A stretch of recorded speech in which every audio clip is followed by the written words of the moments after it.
Алимбеков жогорку сотто Атазовду жеңип алды. Бүгүн 22 декабрда жогорку сот жогорку кеңештин депутаттыгына талапкер Шайлообек Атазовдун жазган арызын карап, дагы бир талапкер Нурбек Алимбековдун пайдасына чечим чыгарды. Бул тууралуу Нурбек Алимбековдун Шайлоо штабынын башчысы Нурлан Орозбаев Маралга билдирди. Анын айтымында Бишкек шаардык административдик сотунун чечимин жогорку сот күчүндө калтырды. Анын негизинде номер 8-Төлөйкөн округунан Нурбек Алимбеков депутат болуп келет. Буга чейин биздин атаандашыбыз Шайлообек Атазов бир нече дооматтарды коюп, БШКнын чечимин жокко чыгаруу үчүн Бишкек шаардык административдик сотуна кайрылган эле. Бирок сот анын дооматтарын четке кагып, биз тарапка чечкен. Андан кийин ал жогорку сотко кайрылган. Бүгүн жогорку соттун отуруму болуп, акыркы чечимди чыгарды деди. Ошондой эле ал бүгүнкү күндө Атазов тарабынан Алимбековго коюлган бардык дооматтар четке кагылганын кошумчалады. Булак Марал ФМ. Жогорку кеңештин депутаттары кесиптеши Бакыт Жетигеновду абактан бошотуу чечимин кабыл алды. Анын кармалышынын мыйзамдуулугун иликтеген депутаттык комиссиянын жетекчиси Айсулуу Мамашева депутат бийликти басып алууга даярданбаганы жана мыйзамсыз негизде кармалганы аныкталганын билдирди. Натыйжада комиссия Жетигеновду токтоосуз негизде бошотуу боюнча токтом долбоорун алып чыкты. Ага 88 эл өкүлү макул болуп, бирөө каршы добуш берди. Белгилей кетсек, Бакыт Жетигенов бийликти басып алууга белсенгендиги шек менен 2020 жылдын 26 декабрында кармалган. Булак Спутник KG. Ысык көлдө 32 жаштагы келин дарыгерлердин көз алдында жан берди. Ысык көл облусунун Каракол шаарында жол кырсыгынан улам 32 жаштагы айым көз жумгандыгын күбөлөр билдиришти. Ал эми жол кыймылынын коопсуздугун камсыздоо бөлүмү кырсык боюнча төмөнкүдөй маалымат берди. Кырсык кечээ 21 декабрь күнү саат 16:45 чамасында катталды. Анда Түп районунун 1994 туулган тургуну унаасын балыкчы Ананьева Каракол унаа жолунда башкарып бара жаткан.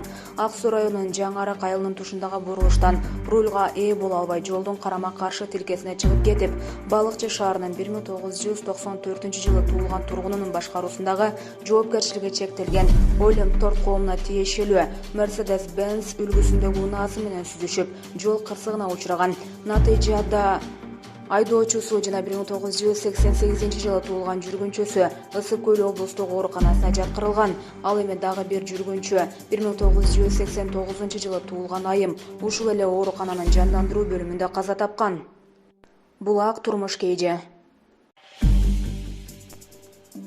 Вагондун үстүндө видео тарткан тиктокер каза болду. Өзбекстандагы Ташкент облусунун Кебра районунда академиялык лицейдин студенти вагонго чыгып видео тартып жатканда каза болду. Ал токко урунган. Бул окуя боюнча транспорт жана туризм объекттеринин коопсуздук башкармалыгы комментарий берди. Ведомстводан билдиришкендей, ийимге караштуу академиялык лицейдин 3-курсунун студенти Кебра районунун Оккобок темир жол станциясынын 21-чакырымында тиктокко видео тартуу үчүн жүрүп бара жаткан поезддин үстүнө чыккан. Өспүрүм токко урунуп ошол жерден каза болгон. Булак Баракелде KG. Атчандар Бишкек Ош жолун жаап салышты. Кечээ 21 декабрь күнү Чүй облусунун Карабалта шаарындагы ипподромдо жергиликтүү тургундардын демилгеси менен аламан улак оюну болуп өттү. Окуяга күбө болгондордун айтымында оюн учурунда белгисиз себептерден улам оюнчулар Бишкек Ош жолуна чыгып, автоунаалар өтүүчү жолду жаап салышкан.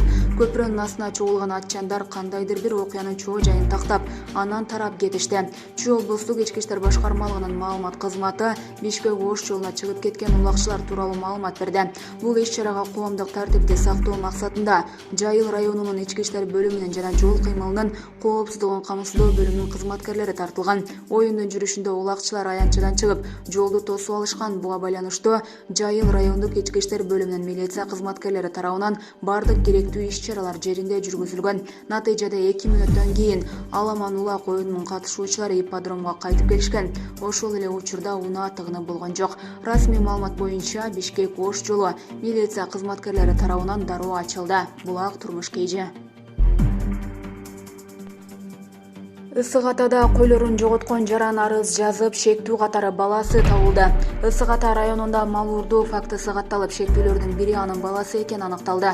Бул тууралуу Чүй облустук ички иштер башкармалыгынын маалымат кызматы билдирди. Маалыматка ылайык 17 декабрда Ысык Ата райондук ички иштер бөлүмүнө арыз менен 1967 туулган жаран кайрылып, үстүбүздөгү жылдын 10 ноябрынан 30 ноябрына чейинки убакыт аралыгында арыз ээсинин Мериноз породасындагы 23 баш койлорун мурун белгисиз бирөөлөр уурдап кетишкенин билдирген. Бул факты кылмыштардын бирдиктүү реестрине катталып, сотко чейинки өндүрүш иштери башталган.